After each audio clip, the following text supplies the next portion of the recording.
Saudações, bem-vindos todos ao nosso Do Astrologuês ao Português, com aqui uma pitadinha de O Céu que Te Acontece. Por quê? Porque nós vamos falar sobre a Era de Aquário. Será mesmo que ela já chegou? Será mesmo que a utopia aquariana que tanto se propaga ao longo de tantos anos, nas últimas décadas do século XX, as décadas agora iniciais do século XXI, a gente fala muito, né, sobre Era de Aquário, chegada de uma nova era, mudança de era. Mas será que isso aí é isso tudo mesmo? Será que é essa coisa que você pensou? Em primeiro lugar, a gente precisa entender o que são as eras astrológicas para poder chegar ao ponto da gente concluir se sim ou se não a Era de Aquário começou e que repercussões isso pode ter na sua vida, na vida de cada um, nas coletividades, em todos os sistemas humanos. Existe um fenômeno chamado precessão dos equinócios, fenômeno esse que foi descoberto no século II antes da Era Comum por um filósofo chamado Hiparco de Niceia. Esse movimento de precessão é muito mais fácil de entender se a gente tiver um modelito na mão. Se você tomar o planeta Terra com seus movimentos de rotação, ou de translação em torno, né, o movimento em torno do Sol, e são os dois movimentos mais conhecidos, mas existe também esse movimento aqui que pega o eixo da Terra e faz com que ele faça um giro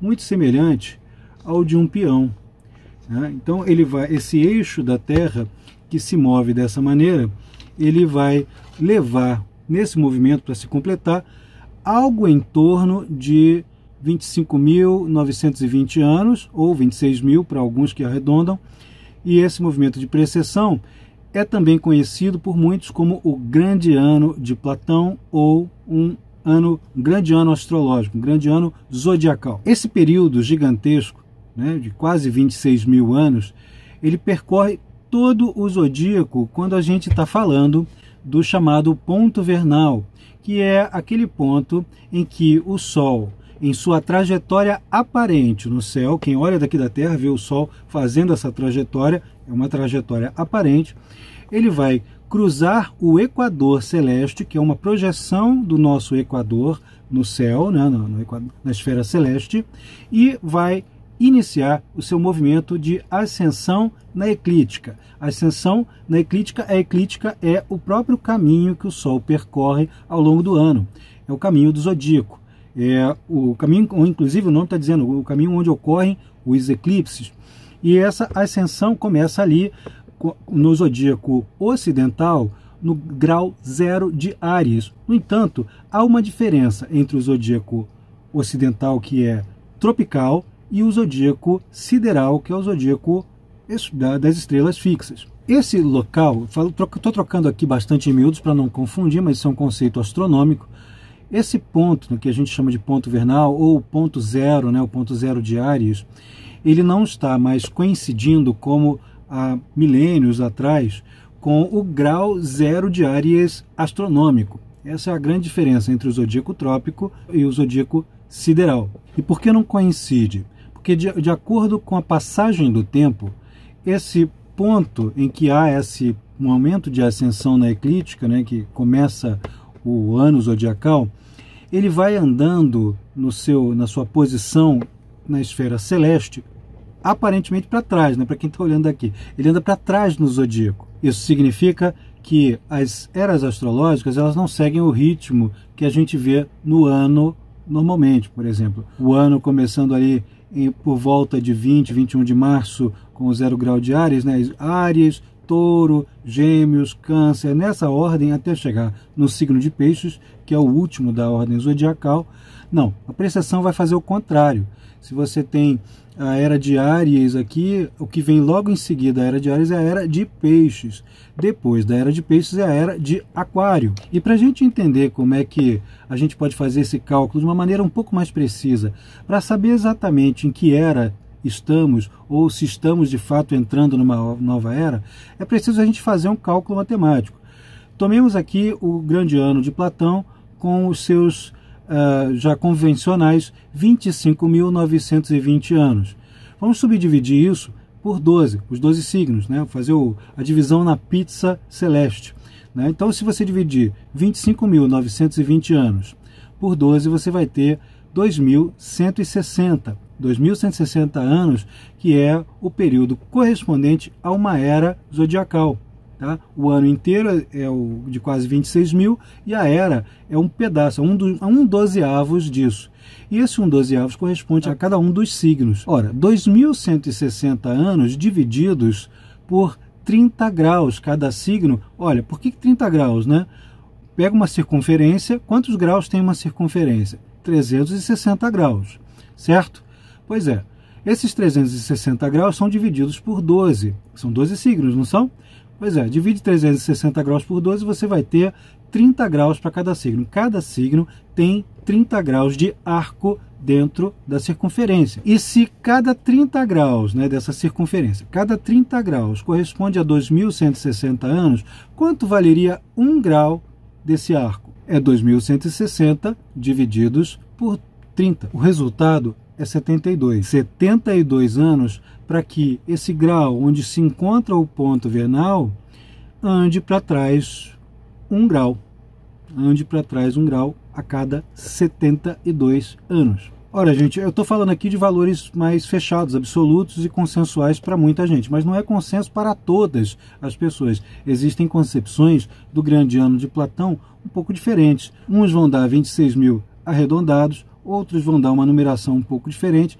De qualquer jeito, há uma aproximação, né? Mas para todos os efeitos, o que a gente está usando aqui é o cálculo baseado na observação do Hiparco, só para a gente ter um ponto de referência bem exato, bem arredondado. Então, a gente pode perguntar exatamente em que ponto nós estamos agora em 2021, em que ponto, quanto falta, se é que falta alguma coisa para definitivamente entrarmos na Era de Aquário.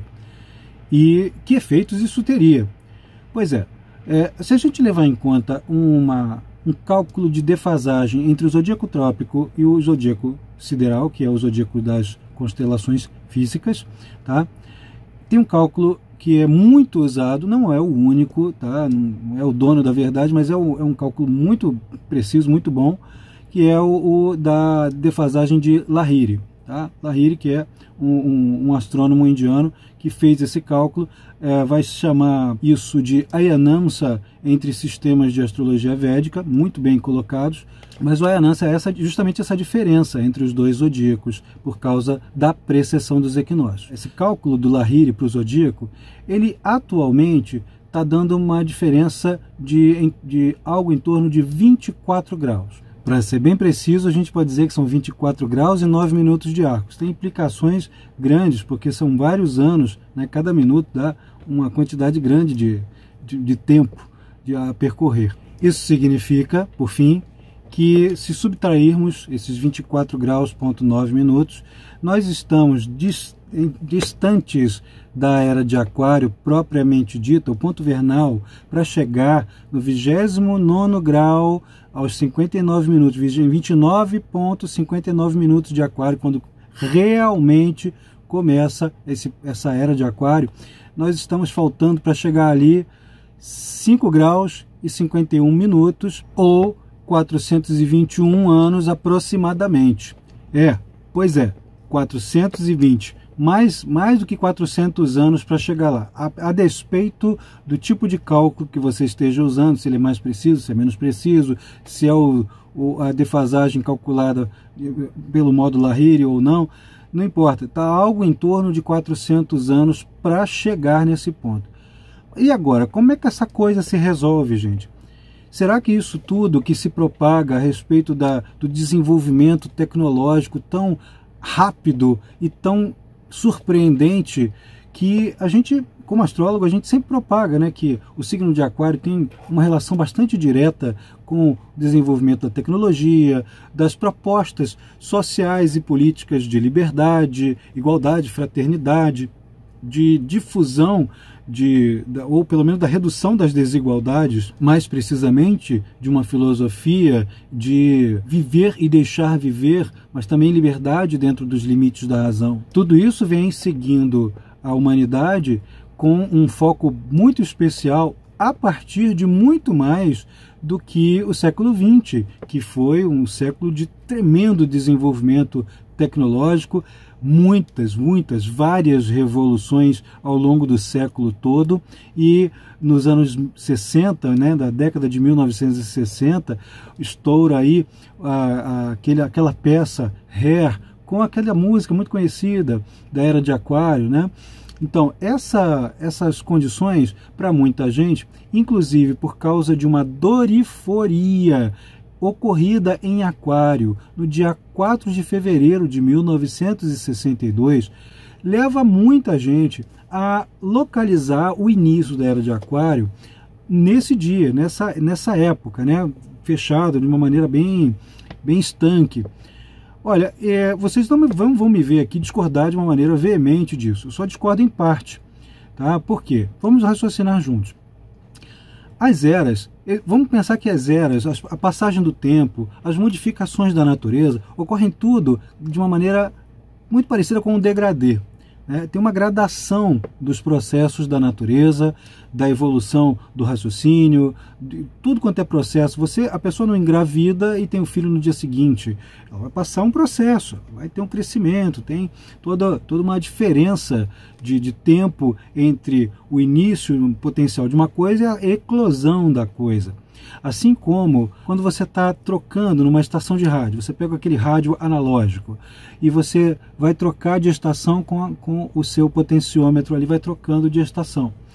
E na medida em que tem uma estação aqui e outra desse outro lado, você no intermediário, né, no ponto intermediário entre um e outra, você está pegando um pouquinho do sinal de cada um, não é? Pois é assim que funciona a mudança de era. É uma coisa que tem preponderância. Se vocês forem pesquisar períodos anteriores de mudanças de eras, né, de características de longos períodos históricos da humanidade, a gente pode encontrar analogias surpreendentes, né?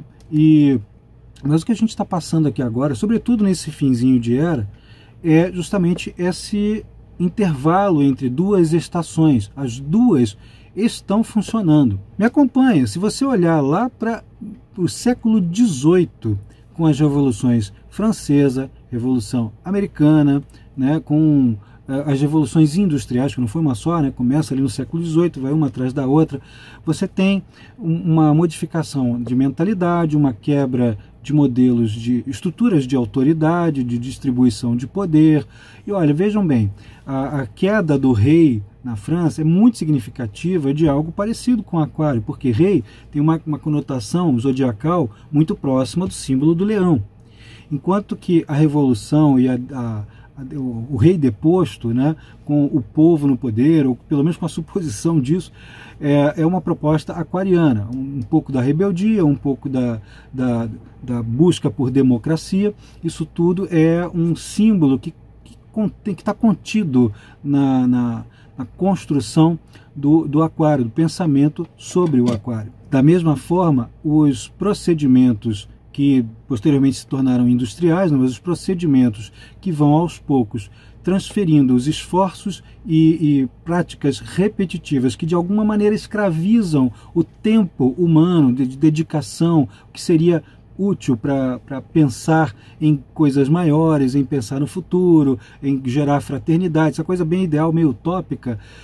O tempo que poderia ser dedicado ao pensamento, ele antigamente era usado para o trabalho repetitivo, havia uma exploração do trabalho e tudo mais.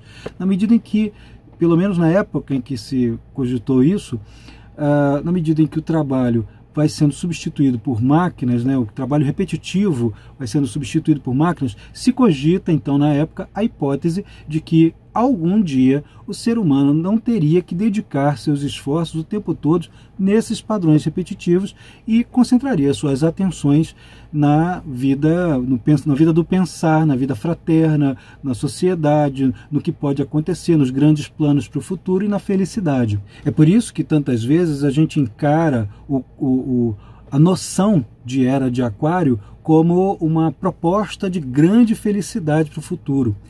Mas muita gente então acha, né, coloca isso como ela estando já estabelecida, mas esquece que todo signo tem sua sombra, todo signo tem seu ponto oposto, e às vezes esse ponto oposto não é a coisa que mais imediatamente se apresenta. Tem uma forma externa e tem uma forma interna que lhe dá suporte.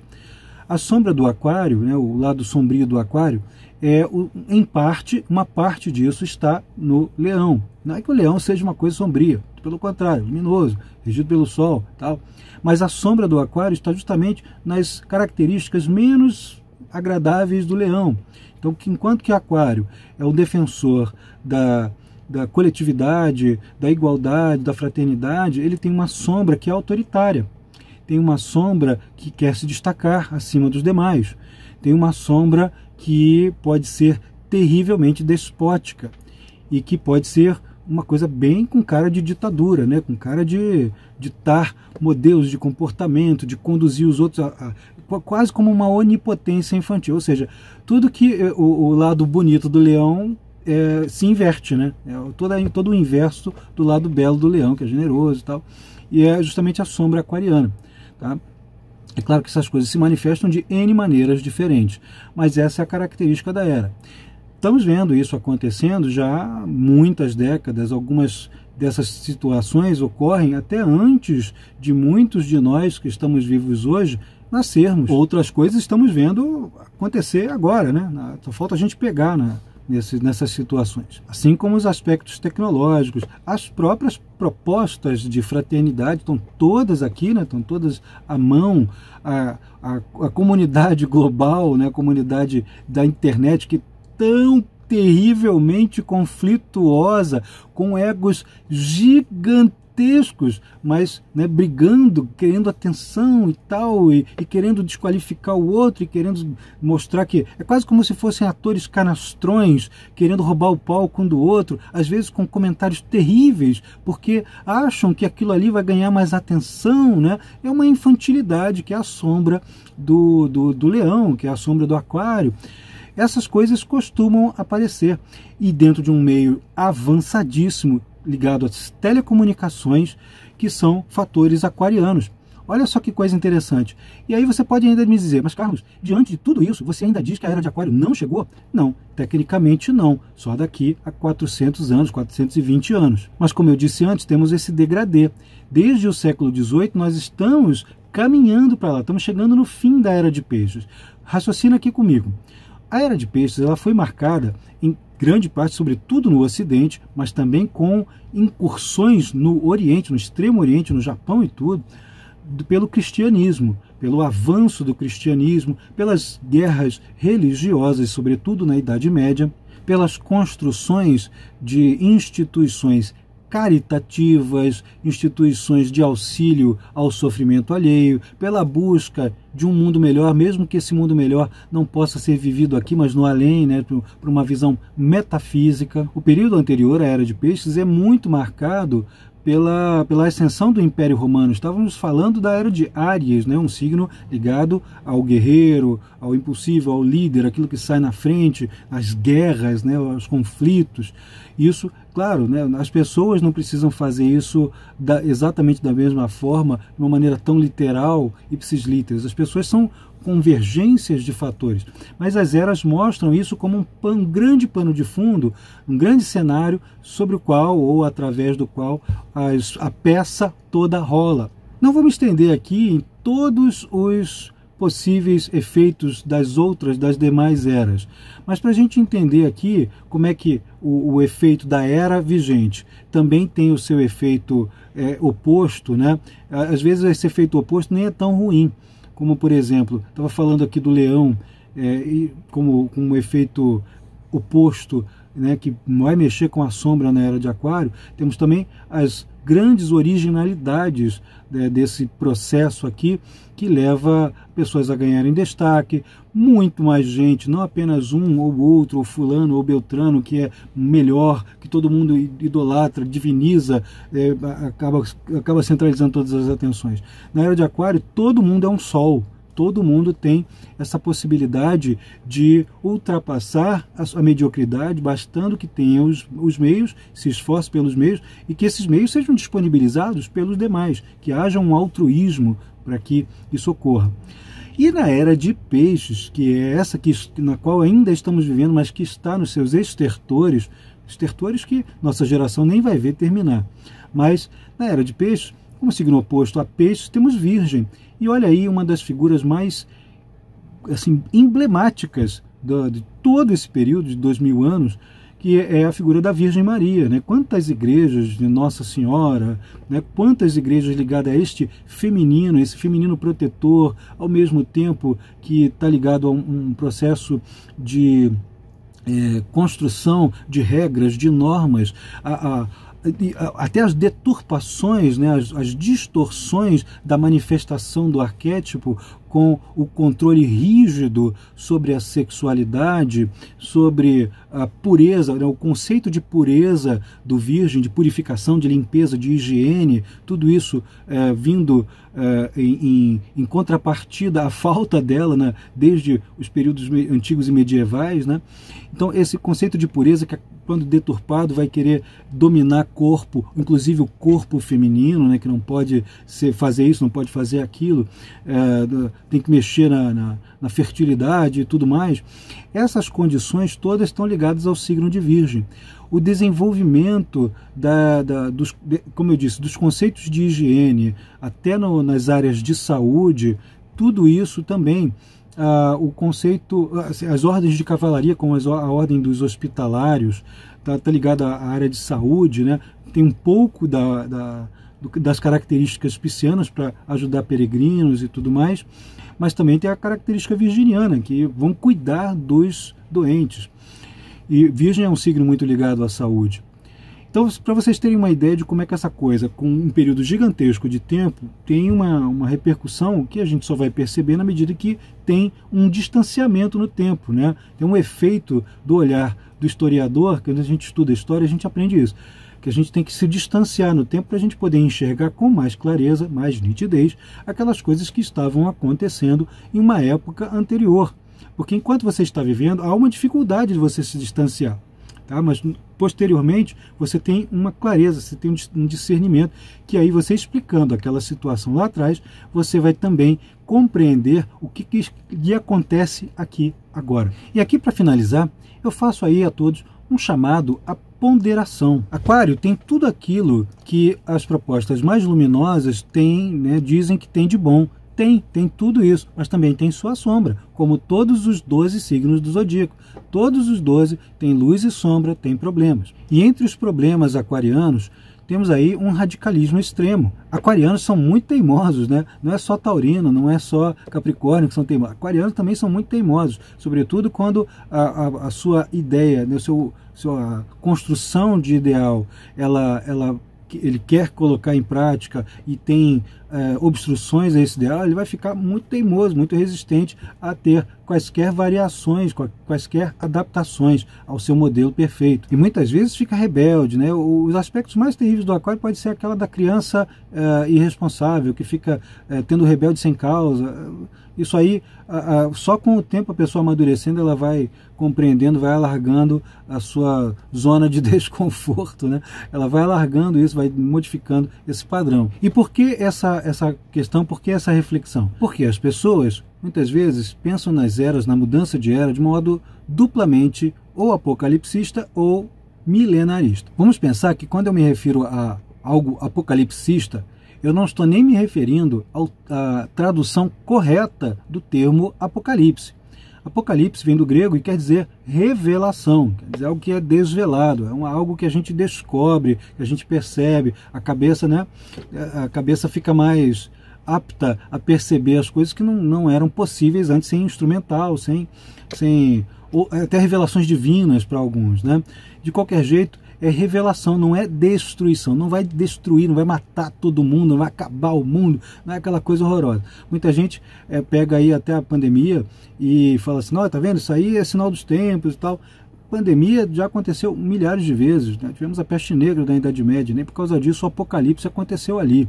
Não era esse tipo de conceito, de concepção do Apocalipse. Não é assim. E isso a gente pode afirmar categoricamente.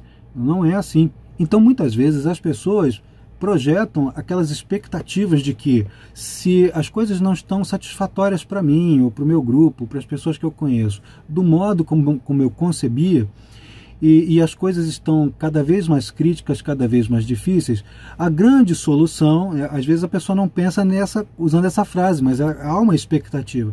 A grande solução seria o mundo ser destruído de alguma forma e ter uma grande ressurreição do mundo. Pensem que essa ressurreição, essa mutação, essa metamorfose, ela acontece com a gente quase todo dia. E ela vai ter pontos na nossa vida individual que são ainda mais intensos, que são grandes mutações pessoais, grandes transformações na nossa consciência. Não é necessário haver uma grande destruição mundial para isso. E quanto ao milenarismo? O milenarismo é aquela teoria que, se a gente trocar bem em miúdos, projeta que a cada ano terminado em milhar, o ano 1000, o ano 2000, estaríamos diante de uma situação apocalíptica, que revolucionaria tudo, e que os maus seriam afastados, os bons seriam conservados. Alguns vão dizer assim, olha, se virar uma grande nave vai abduzir todo mundo e os malvados vão ficar aqui. Assim, cada hora a gente tem uma percepção muito diferente, algumas bastante exageradas, outras mais ponderadas, mas de qualquer jeito, o milenarismo pressupõe que haverá essa grande crise, uma situação terrível, e após isso teríamos 1000 anos de felicidade. Esse termo é até título de um livro de um cara chamado Jean Delumeau, Jean Delumeau. Ele é um historiador francês. Ele vai falar sobre justamente os períodos do milenarismo. E os milenarismos, eles não estão pressupondo que seja apenas 1000 anos, porque se você pensar, aliás, nem no ano 1000 não teve, na maior parte da humanidade, essa expectativa de que haveria um apocalipse e depois teria o 1000 anos de felicidade. Naquela época, muito mais do que a metade da população europeia era iletrada, não tinha acesso às escrituras, apenas os clérigos teriam, ou algumas poucas pessoas fora do clero teriam. No Oriente, com uma civilização milenar, ninguém tinha essa mesma concepção, eram outras coisas. Então a gente, quando homogeneiza, quando torna homogênea a concepção milenar, ela se torna perigosa, anacrônica e esquisita, problemática. Ela cria problemas que as pessoas podem se tornar fanáticas. O fanatismo é um problema. Então, a crença é uma coisa, o fanatismo é outra. Tá? E a crença pode ser uma coisa muito bonita. Pode ser a solução para muita coisa também, gera esperança. Agora, o ano 1000 não acabou o mundo.